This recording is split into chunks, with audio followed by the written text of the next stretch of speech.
Hi everyone, welcome back to my channel. আজকে আমি নিয়ে গেছি একটা নতুন রেসিপি, মাছের ডিমের বড়ার ঝাল। তো চলুন দেখে নেই কীভাবে বানাবো। প্রথমেই নিয়ে নেব মাছের ডিমের বড়া ভাজা। তারপর এখানে নিয়েছি কিছুটা পেঁয়াজ কুচি, কিছুটা লঙ্কা কুচি, 1 চামচের মতন আদা রসুন বাটা, কিছুটা আলু আর ফোড়নের জন্য কালো জিরে। এখানে লঙ্কা গুঁড়ো, হলুদ গুঁড়ো, জিরে গুঁড়ো এবং ধনে গুঁড়ো দিয়ে একটা মিশ্রণ বানিয়েছি। আর আছে 2 টমেটো পিউরি। আর নিয়ে নেব কিছুটা গরম মশলা গুঁড়ো সবার শেষে ওপর থেকে দেওয়ার জন্যে। প্রথমে কড়াইতে একটু তেল গরম করে নেব, তারপরে বড়াগুলো একবার ভেজে নেব, কারণ এই বড়াগুলো আমার মা বাড়ি থেকে আসার সময় ভেজে পাঠিয়েছিল।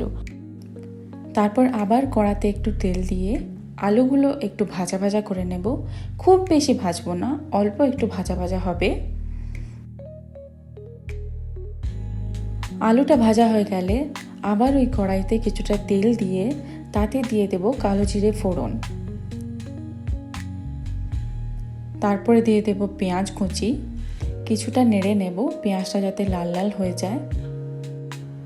পেঁয়াজটা ভাজা ভাজা হয়ে গেলে তাতে দিয়ে দেব আদা রসুন বাটাটা, দিয়ে কিছুটা নেড়ে নেব। মশলাটা যখন ভাজা হয়ে যাবে তাতে দিয়ে দেব টমেটো পিউরিটা।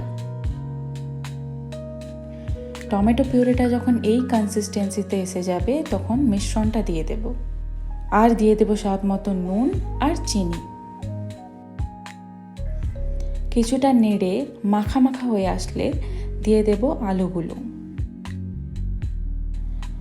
আলুটা দিয়ে কিছুটা নাড়াচাড়ার পরে ঢেকে কিছুক্ষণ হতে দেব।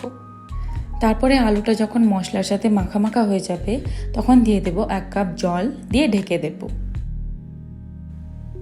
দেখুন এখানে আলুটা একদম সেদ্ধ হয়ে গেছে। এরপরে দিয়ে দেব বড়াগুলো। বড়াগুলো দিয়ে কিছুক্ষণ নাড়ার পরে আবার ঢাকা দিয়ে কিছুক্ষণ হতে দেব। কিছুক্ষণ হওয়ার পরে যখন এরকম শুকনো শুকনো হয়ে যাবে তখন দিয়ে দেব কিছুটা জল, দিয়ে আবার ঢেকে হতে দেব। তারপরে ঢাকনা খুলে দিয়ে দেব কাঁচা লঙ্কা কুচিগুলো।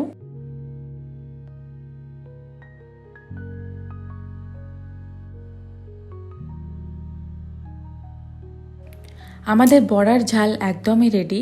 এরপরে দিয়ে দেব গরম মশলা গুঁড়ো ওপর থেকে, দিয়ে নামিয়ে নেব। এই ছিল আমাদের আজকের রেসিপি।